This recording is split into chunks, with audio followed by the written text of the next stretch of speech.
কেমন আছেন সবাই? আমরাও প্রত্যেকে ভালো আছি এখন। তবে এই ব্লগটা দিতে অনেকটা দেরি হয়ে গেল, তার কারণ ডোডোর অনেকটা শরীর খারাপ ছিল, তাই জন্য সেইভাবে আর ভিডিও করার ইচ্ছে ছিল না। এখন ডোডো সুস্থ আছে, স্কুলে যাচ্ছে, আর আমরাও ঠিক আছি, তাই জন্য ভাবলাম আজকে একটা নতুন ব্লগ দিই। এই ভিডিওটা যেদিন বানাচ্ছি সেই দিন আমরা যাচ্ছিলাম মায়াপুর।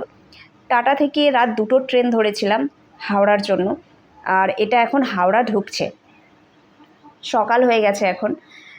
সকালবেলা ডোডো উঠে একটু চোখ মুখ ধুয়ে একটু বিস্কিট খাচ্ছে, তারপর হাওড়ায় ঢুকে আমরা কিছু খেয়ে নেব।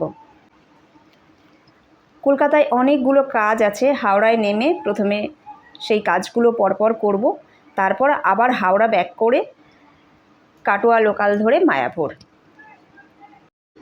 আর এটা হচ্ছে হাওড়া স্টেশন থেকে বেরিয়ে এসে হাওড়া লঞ্চঘাট, ওই যে বাঁদিকে হাওড়া ব্রিজ। লঞ্চঘাটে এসেছি তার কারণ লঞ্চে করে যাব ফেয়ারলি থেকে আমরা আমাদের যা কিছু কাজ আছে সেই কাজগুলো করব। আর এটা হচ্ছে কলকাতার সেই হলুদ ট্যাক্সি চড়ে চলে গেলাম। তারপর কলকাতার সব কাজ মিটিয়ে আমরা আবার কাটোয়া লোকাল ধরে এখন এই যে লঞ্চে দেখতে পাচ্ছেন, এটা আমরা নবদ্বীপ ঘাট থেকে এই লঞ্চে করে যাচ্ছি।